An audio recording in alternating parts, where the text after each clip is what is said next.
Muy buenos días, queridas amigas y amigos de A Bocajarro, en tiempo de hijos e hijas de puteros. ¿Os habéis parado a pensar? Bueno, hoy es viernes, día 25 de enero. Yo llevo toda una semana de proceso catarral, como corresponde al momento actual. Con fiebre, he tenido fiebre, en fin, esas cosas. La garganta la tengo ahora un poco mejor, gracias al propóleo, porque rascaba fatal. En fin, hoy quería simplemente reflexionar en voz alta por reflexionar en voz alta, como tantas veces, pero sin un recorrido mental pensado, ¿no? Sin un tema en concreto en el que focalizar.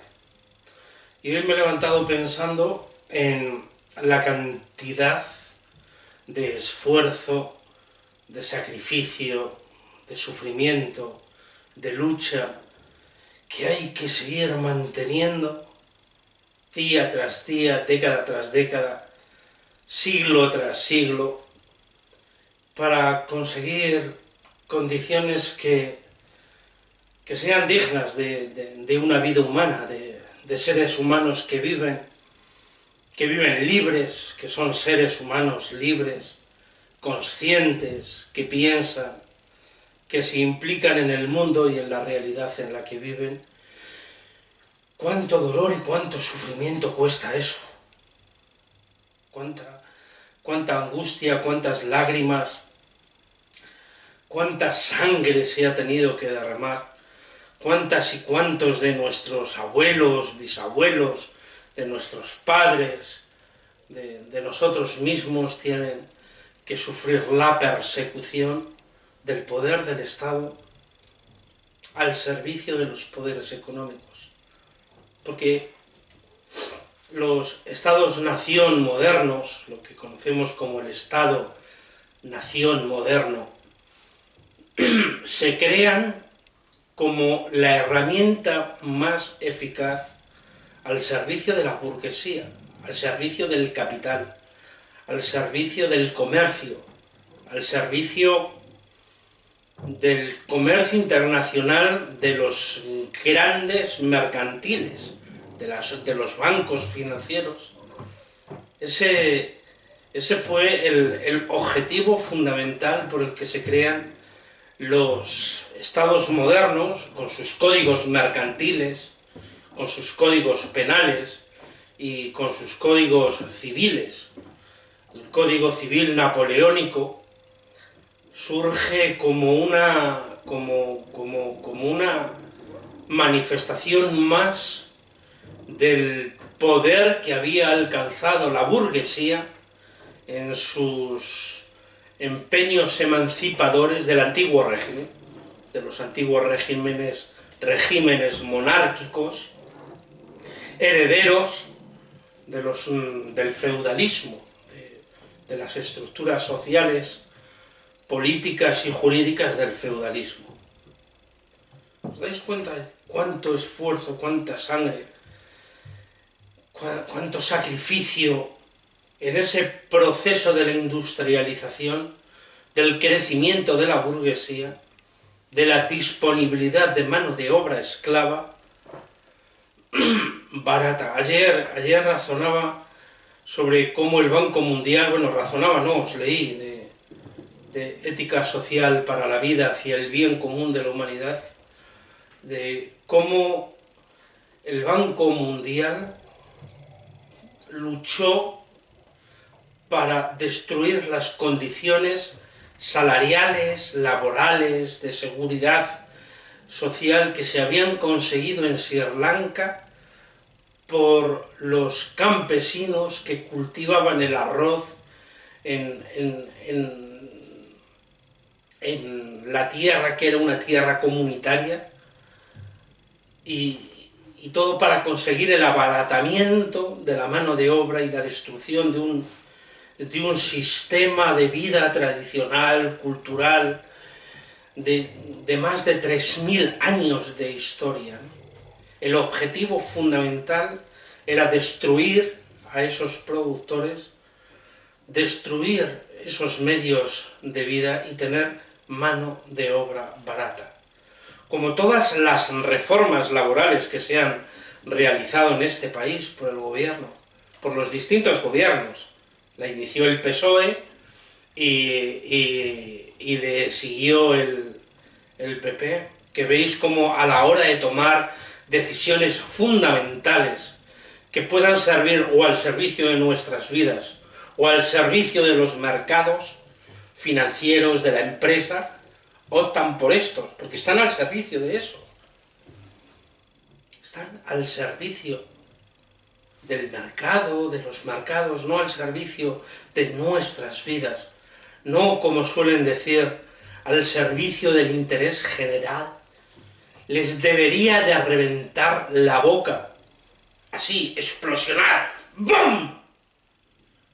¡Bum! Rajoy, ¡bum! Soraya, ¡bum! Pedro Sánchez, ¡bum! ¡Bum! ¡Bum! Cada vez que abrís la boca y decís que trabajáis al servicio del interés general, que tomáis decisiones al servicio del interés general, debería de explotaros la boca, las encías, los dientes, la lengua, debería de explotaros por generación espontánea, así, ¡bum! Debería de explotaros cada vez que pronunciáis esa palabra en vuestros discursos para justificar las decisiones criminales que tomáis contra nuestras vidas. Debería de explotaros la boca. Cuánto esfuerzo nos cuesta, ¿verdad? Cuánto esfuerzo nos cuesta conquistar lo que en una década, si lo observáis, en una década han destruido 80 décadas de lucha, de conquistas sociales. En una década, tan solo en una década, han conseguido devolver la situación y la condición de las trabajadoras y los trabajadores a aquel momento prácticamente de terminar la guerra civil. Pero es peor, estamos en una involución tan grande que, sin daros cuenta, estamos viviendo bajo las mismas bases, los mismos principios del siglo XVIII, nos han devuelto al siglo XVIII.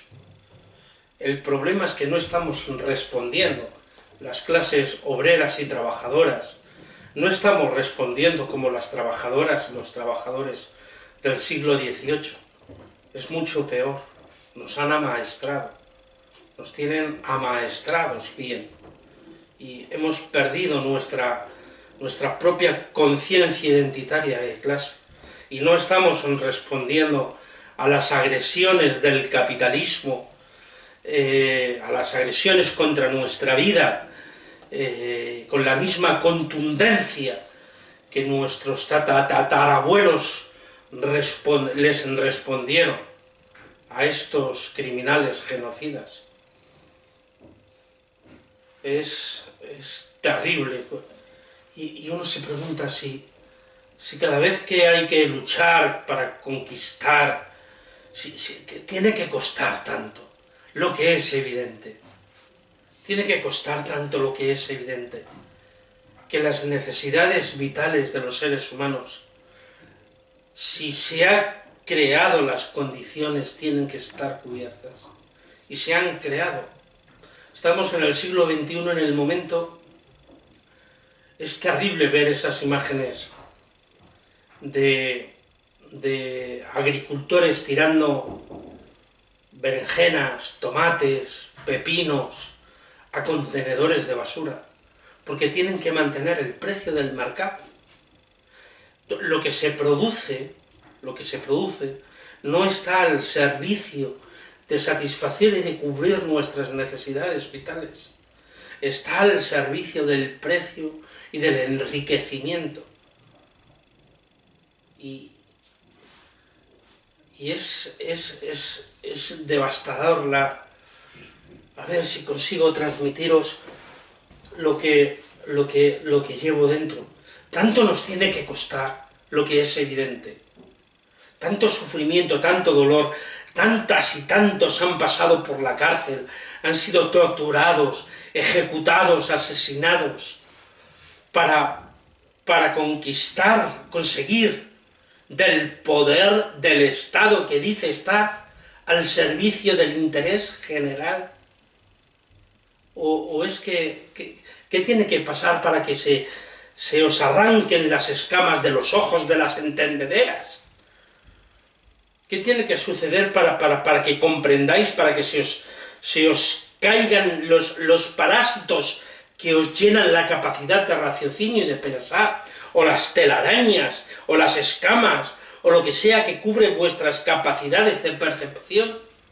¿Qué tiene que suceder para que os deis cuenta que el Estado, las estructuras del Estado, no cumplen el fin sagrado y último, el fin real, de cuidar de nuestras necesidades y de nuestras vidas, de estar al servicio del interés general de todas, sin dejarnos a ninguno y a ninguna, pero al servicio de nuestras vidas, de satisfacer y de cubrir nuestras necesidades vitales?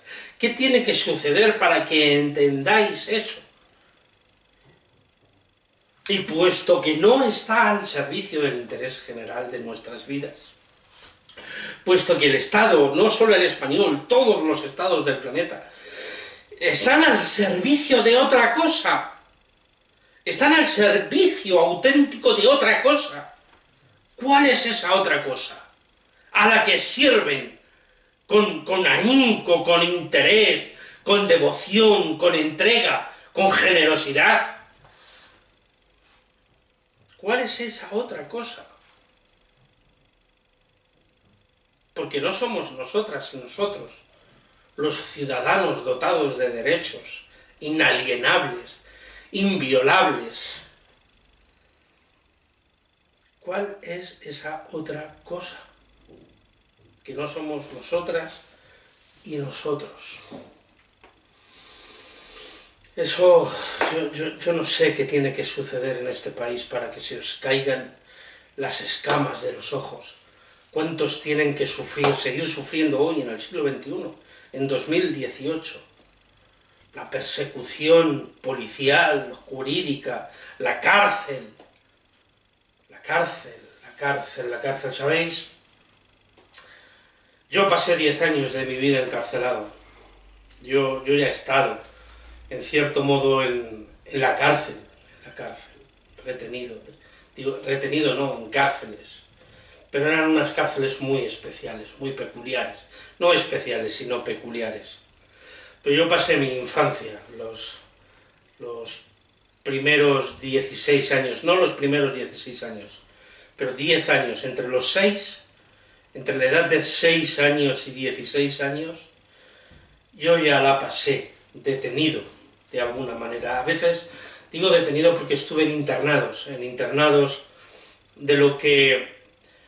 de una institución que entonces se llamaba Protección de Menores. Estuve en colegios de Madrid, en una barraca que me enteré muchos años después, que volví a visitar un pueblo de Segovia, Cantalejo, un pueblo de Segovia, en el que pasé 3 meses en el colegio del que había sido el alcalde del pueblo, don Antonio. Ya había fallecido. Falleció 5 años antes de que yo visitara aquel pueblo, donde nadie, ni los más viejos, y estuve hablando con gente, hasta que encontré una sola persona, un profesor de un instituto, que había sido uno de los chavales que había ido allí para practicar lo que estaba estudiando de magisterio, y no conocían las razones por las que se cerraron aquel colegio. Yo fui el responsable. Yo llevo una vida de combate y de lucha curiosa, de resistencia a la autoridad criminal, porque aquel hombre que era un miembro destacado de la falange española, de las Jons, del movimiento, era miembro destacado del movimiento. Y de hecho me pasaron la foto de un periódico donde esta persona, este alcalde, don Antonio, en Cantalejo, que tenía dos colegios. La gente se acordaba del colegio suyo privado, pero no de que en unas antiguas y viejas cuadras habían recogido a un montón de niños de nadie. Niños de nadie. Yo era uno de aquellos niños de nadie, junto con dos hermanos míos, que estuvimos allí 3 meses hasta que escribí en secreto a mi padre. Digo en secreto porque nos permitían salir, correteábamos por el pueblo. A mí lo que me extrañaba es ese concepto de la memoria, ¿no? Porque yo regresé al pueblo haciendo un ejercicio personal, un trabajo personal de recuperación de mi memoria personal, de mi memoria vital, ¿no? De mi infancia. Porque mi infancia transcurrió en internados de protección de menores. Mi madre padece y sufre ya desde los 18 años de una enfermedad grave, seria, de una enfermedad, se conoce como psicosis maníaco-depresiva.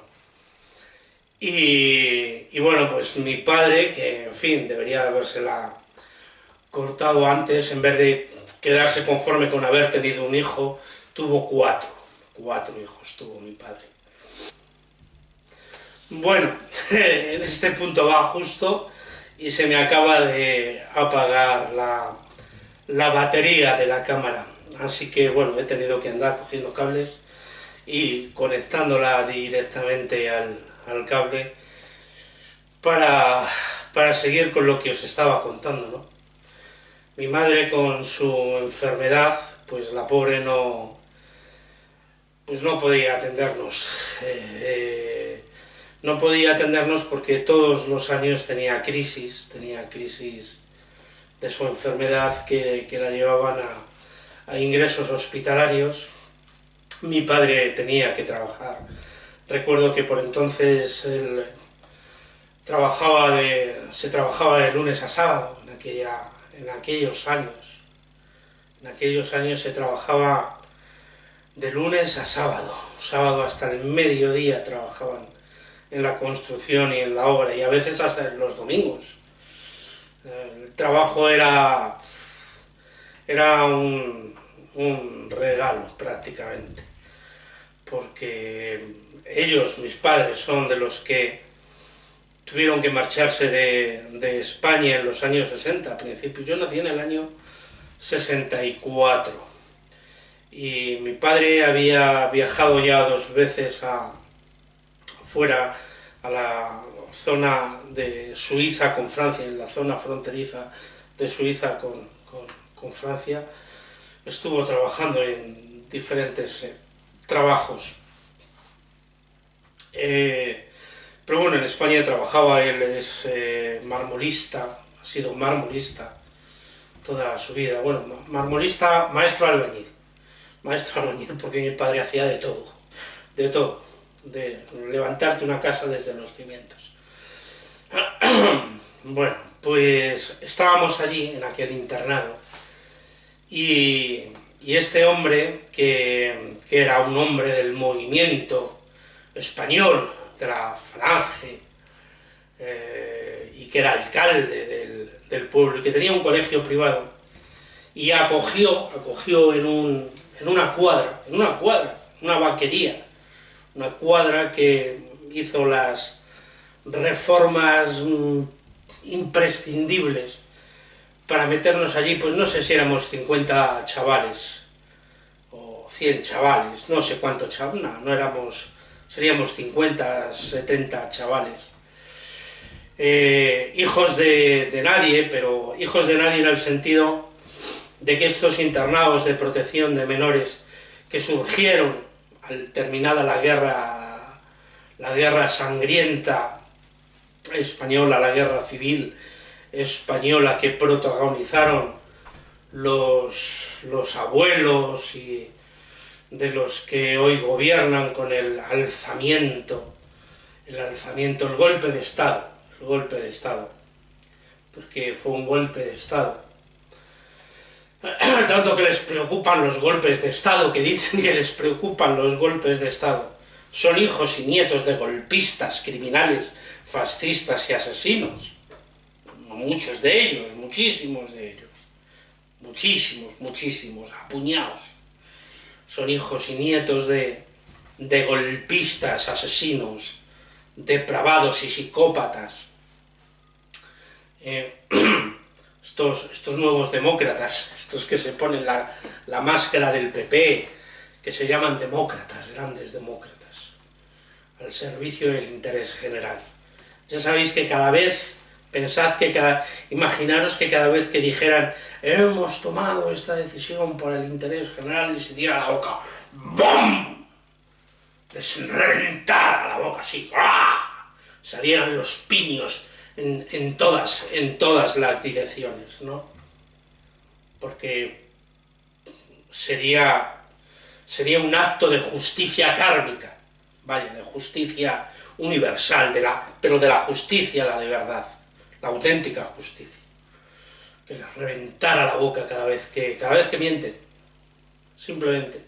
Si cada vez que mienten les diera un latigazo en la lengua, que se les quedara retorcida así, que... Cada vez que miente se les retorciera la lengua, se quedaran ahí con un latigazo interno. ¡Oh! Iba a ser un espectáculo apoteósico, ¿verdad? Ahí en la tribuna del Congreso, ¿no? En ese día que todos manifiestan glorioso del ¿cómo le llaman?, el control al gobierno, ¿no? Cuando, en fin, ¿me entendéis? ¿Verdad que me entendéis? Claro que me entendéis. Si estoy hablando con las palabras, con vuestras propias palabras, con las mías, estoy diciendo lo que lleváis dentro del corazón y de la mente, lo que millones en este país pensamos y sentimos, ¿no? Pero a lo que iba. Pues este buen señor, una de esas peleas de un internado que no era, ya os digo, los internados estos para los condes, los hijos de los condes y de los marqueses y de los banqueros y de los empresarios burgueses. No eran internados para formarles a ellos, no. Estábamos allí por las mañanas. La ducha era una manguera en un patio.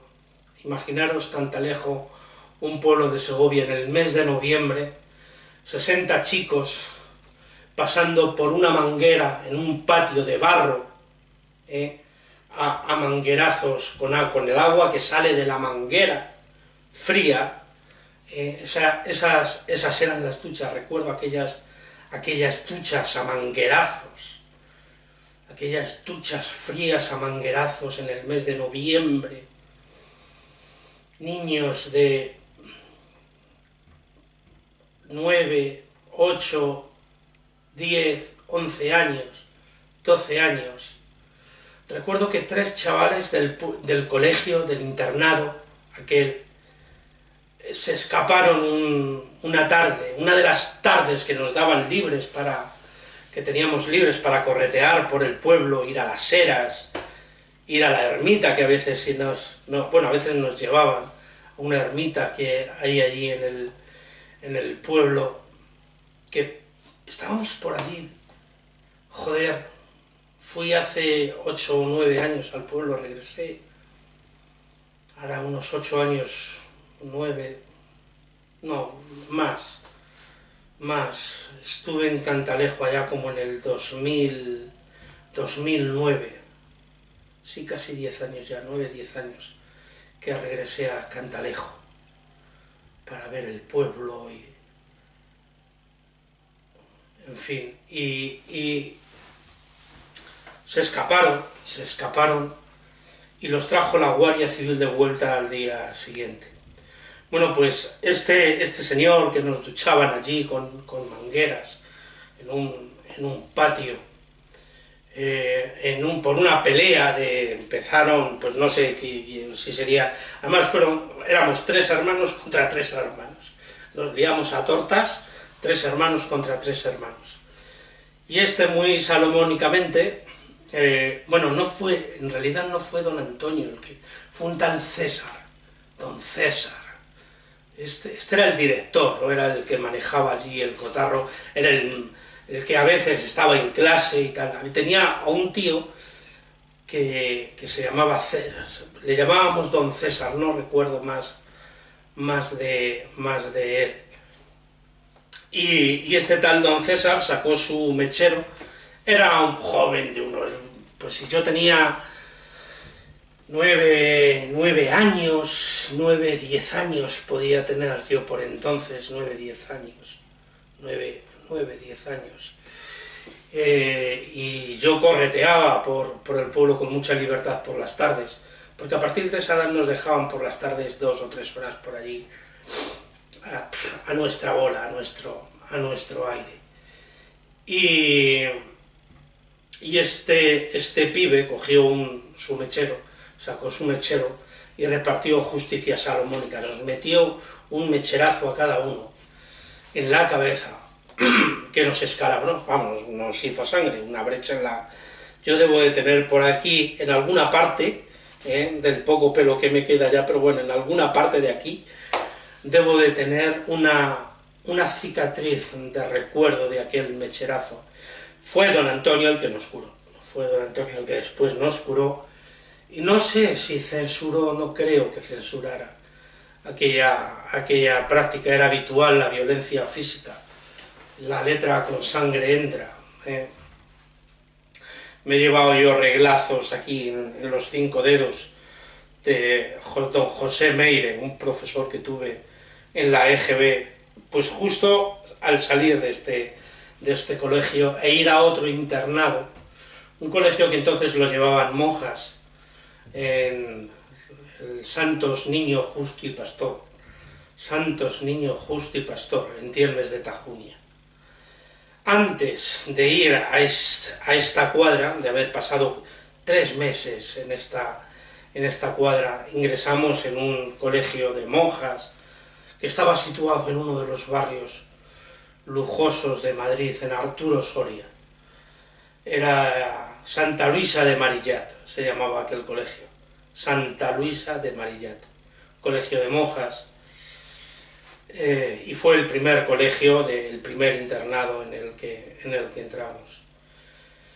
Digo cárcel porque yo tuve muy pronto la sensación de que efectivamente no podía disponer de mi persona, no podía jugar donde y cuando quería, con quienes quería, estábamos sujetos a una disciplina de horarios de desayunos, de comidas, de levantarse, de acostarse, de una cama que no era la cama que yo tenía en casa de mis padres, porque mis padres no es que nos dejaran allí abandonados, o sea, íbamos en Madrid, cuando estábamos en Santa Luisa de Marillat, un fin de semana uno no, un fin de semana uno no, siempre íbamos a casa, salvo cuando mi madre ingresaba en el hospital, que por aquella época eran todos los años y pasaba varios meses ingresada.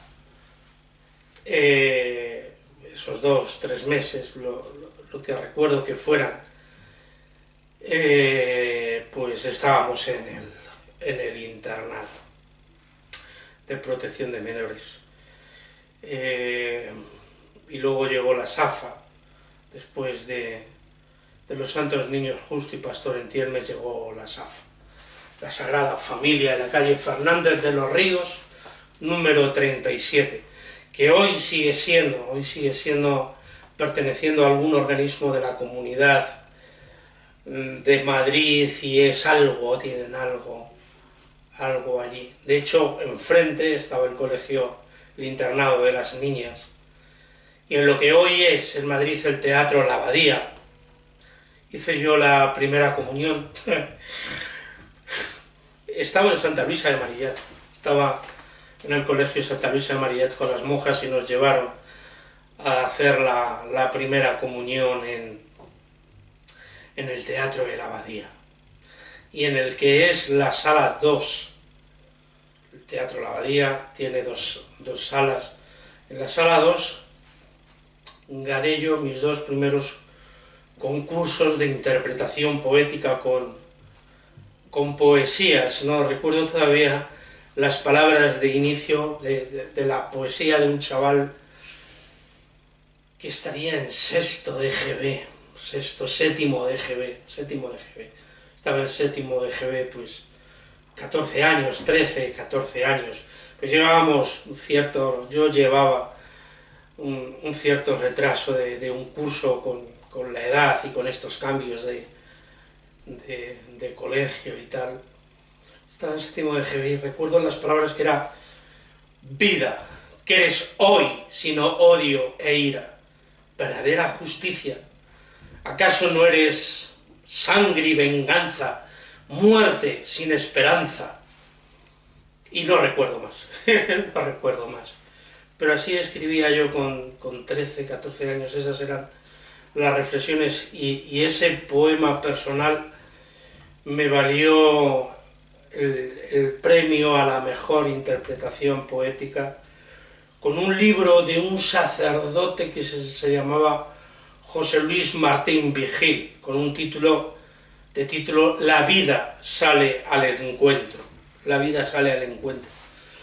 Me regalaron ese libro como premio a aquella interpretación poética, pues a lo que os estaba diciendo, ¿no? En aquella cuadra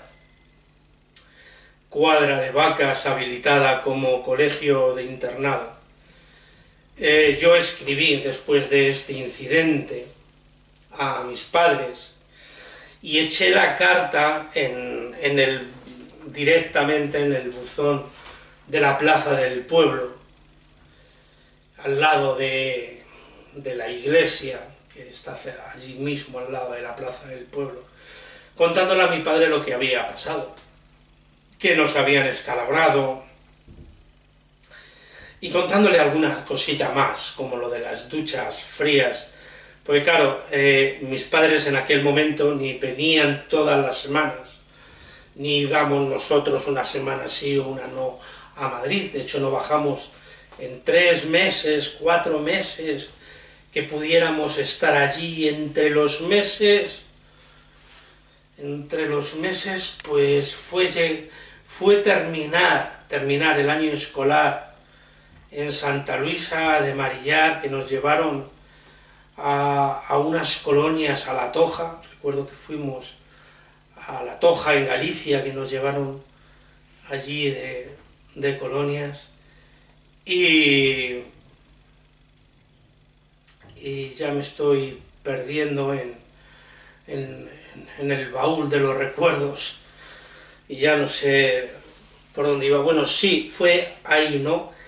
Y a la vuelta ya nos regresamos a Santa Luisa de Marillar, porque cerraron ese colegio. No sé, desconozco cuál fue la razón por la que cerraron Santa Luisa de Marillar, y a todos los niños que estábamos allí nos distribuyeron por diversos colegios. Alguno de los compañeros que tenía en Santa Luisa de Marillar vino a parar a este colegio, a esa cuadra de Vacas. Entonces yo escribí a mi padre vino, vio la situación, entró dentro, vio la situación en la que estábamos. Yo le había dicho a mi padre que don César nos había escalabrado con su mechero, porque si escribíamos las cartas y se las dejábamos a ellos, las leían los cabrones, y entonces o escribían lo que les daba o directamente la quemaban y la carta no llegaba. Y yo, que la naturaleza me ha dado cierta capacidad de pensar o deductivas o no sé qué, yo esa carta, en realidad no tenía la costumbre de dejarles las cartas. La carta, sobre todo esa sí que la recuerdo ciertamente, no la dejé allí a los profesores para que las echaran ellos al colegio, al buzón, o no las echaran. esa directamente la deposité yo en el buzón de correos. Y evidentemente mi padre se presentó allí. Recuerdo un enganche que tuvo con don César y las palabras, porque yo estaba detrás de una puerta, no estaba directamente allí viéndole, pues estaba detrás de una puerta escuchando. Y sí recuerdo que mi padre le dijo: como se te ocurra volver a poner la mano encima a alguno de mis hijos, te vas a enterar, te vas a enterar. Fue y puso una denuncia en Madrid, en el organismo que llevaba aquello, y evidentemente pidió que nos sacaran de allí y que nos mandaran a otro colegio. Y entonces desde aquella cuadra, en Cantalejo, repito, de la que nadie se acordaba, nadie recordaba en todo el pueblo hace 10 años, salvo una persona, y tengo guardados, porque me lo pasó en un CD, el CD con un artículo incluso del día que se inauguró ese colegio por el tal don Antonio, que había sido alcalde del pueblo de Cantalejo, miembro honorable de las falanges, de la falange, miembro, y en esa foto aparece Adolfo Suárez, nuestro primer presidente del gobierno, como un miembro destacado del movimiento de la falange, el jefe del movimiento de allí de todo Segovia, de todo Segovia. Bueno, pues nos fuimos a Tielmes de Tajuña, al colegio Santos Niños Justo y Pastor. En fin, yo creo que esa podría haber sido calificada de mi primera resistencia política, mi primera resistencia política a la autoridad.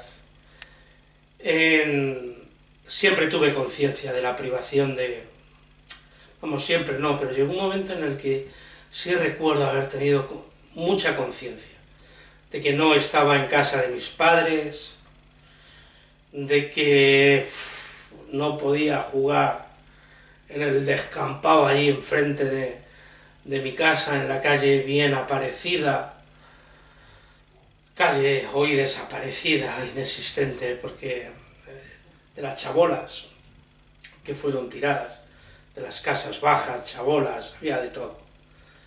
En fin, del barrio de Chabolas, en el que nací, aquí en este mismo barrio de Vallecas. Y siempre tuve conciencia de ese tener que someterme a la voluntad y a la disciplina de tantas personas. En la SAFA fue el momento más crudo, de más conciencia, porque allí tenían la costumbre y la práctica de tenernos en formación durante horas, castigados, formación mirando a la pared, formación de frente, izquierda, a cubrirse, firmes, derecha, izquierda, firme, formación, mirando a la pared. Cuando algún chaval hacía alguna de las suyas, alguna trastada, y no salía y pagábamos el pato todas y todos en formación, privados de voluntad, de libertad, mirando durante horas a una pared. Lo de la formación, cuánto les gusta la disciplina, la sumisión, la disciplina de la sumisión, de sentirnos dominados, y cómo le gusta el sistema al Estado, crear borregos disciplinados, amaestrados, los ejércitos.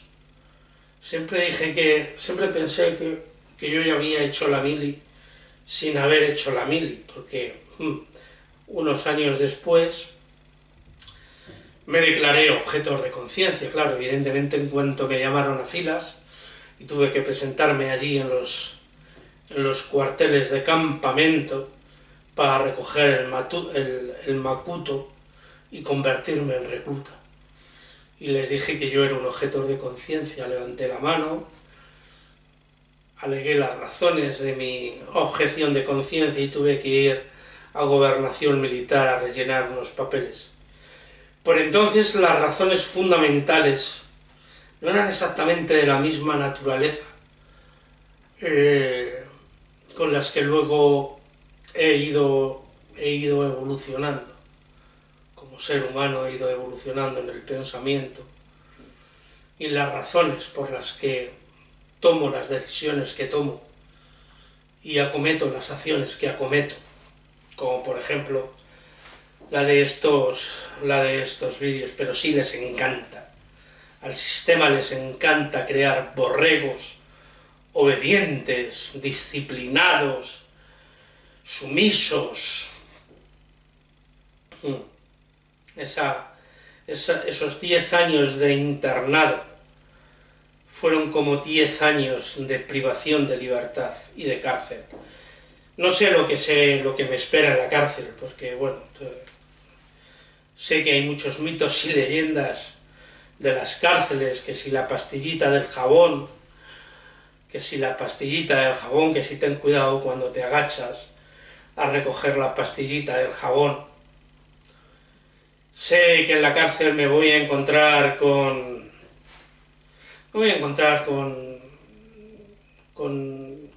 mucha gente desheredada, con mucha gente que está en la cárcel precisamente por cómo es este sistema, por los valores de este sistema, y con mucha brutalidad,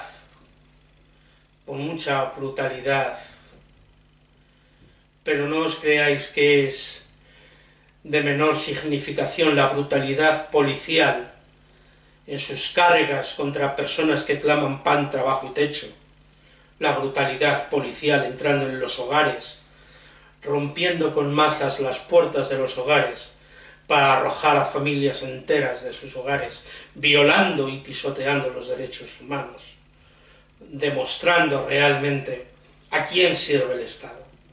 Todo el sufrimiento, todo el dolor, la sangre, la vida de tantas y tantas personas que nos han precedido en las luchas por la dignidad de la vida. Repito, tanto tiene que costar, tanto nos tiene que costar. ¿Por qué nos cuesta tanto? Poder vivir con dignidad, con decencia, poder tener acceso a un trabajo que sirva para ese fin de permitirnos explotar y desarrollar nuestras capacidades que de verdad están al servicio de todas y de todos nosotros, cada uno aportando desde donde mejor sabe hacer y recibiendo de todas y de todos conforme a lo que necesita. Tanto tiene que costar, porque se supone que el Estado está para eso, y es precisamente el gran represor de todo eso, el gran represor de los derechos humanos. Sabéis que ningún individuo por sí mismo individualmente puede violar, se considera en la legislación, en el argumentario político, en la lógica interna del sentido jurídico, ningún individuo viola los derechos humanos, sino que son los Estados los responsables de la violación de los derechos humanos, en su argumentario. Ahora, cuando los jueces están dictando sentencias de desahucios, son partícipes dentro de esa organización criminal a la que pertenecen dentro del Estado, de la violación de los derechos humanos, del derecho a la vivienda. Cuando los jueces han admitido unas reformas laborales, que lo que se ha comprendido en esencia que es un derecho, los derechos sociales de los trabajadores fundamentales, como la tramitación de salarios, el derecho de tramitación de salarios, y otros muchos que han sido pisoteados, el despido libre y todas esas cosas, realizadas por empresas que además tienen beneficios, que no es empresas que han entrado en pérdidas, en quiebra. No, no, empresas con beneficios despiden a sus trabajadores porque no están satisfechas con el beneficio que tienen, quieren más beneficios. Esa lógica interna del capitalismo, la lógica interna criminal y asesina del capitalismo, que son las lógicas internas criminales y asesinas de vuestros líderes políticos, de los que debería reventarles y explotarles la boca cada vez que dicen que tú eres la razón por la que toma esas decisiones, que tu interés, lo que a ti te interesa, es la razón por la que ellos toman esas decisiones. Pensadlo, respiradlo y pensadlo.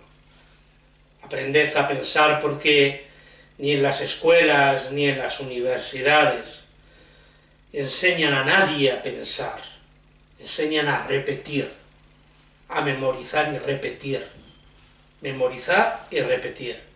pero no pensar.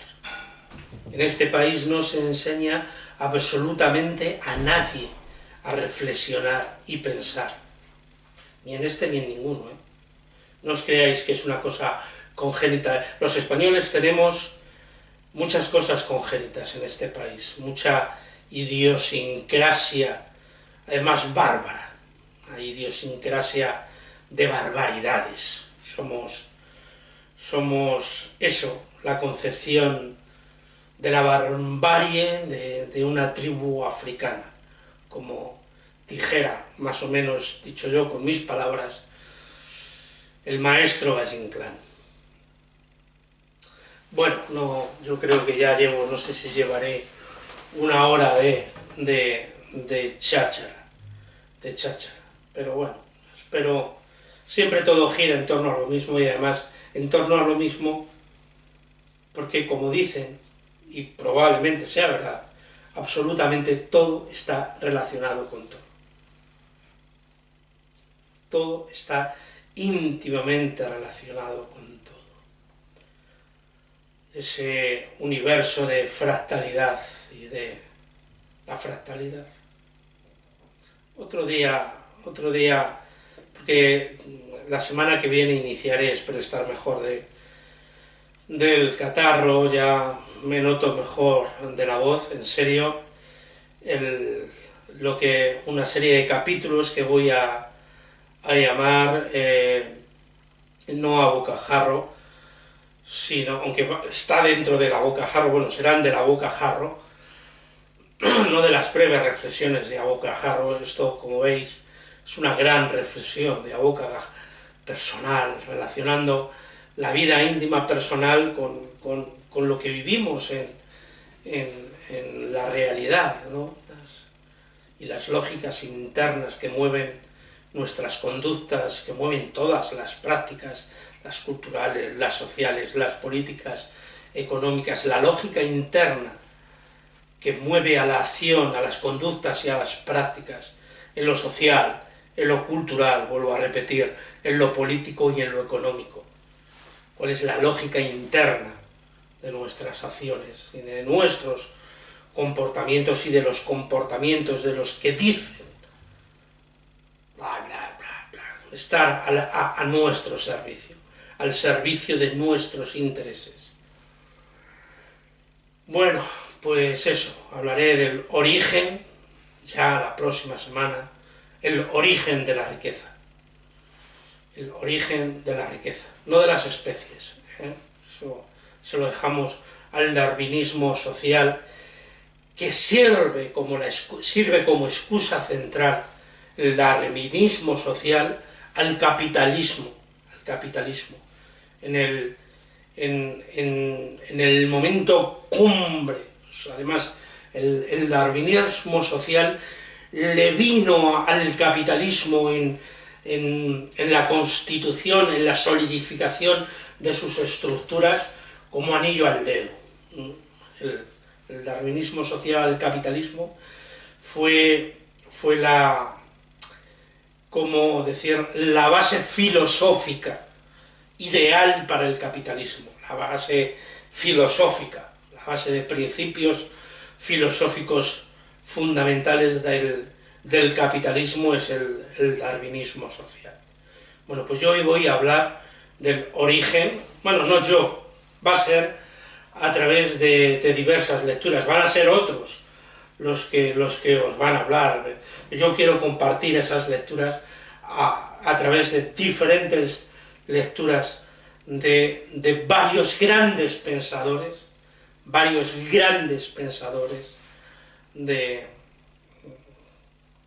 para hablaros de ese origen, para mostraros ese origen real de la riqueza, el origen auténtico de la riqueza. Bueno, con todo el corazón, para todas vosotras y todos vosotros, que disfrutéis de un fin de semana agradable, salud y anarquía.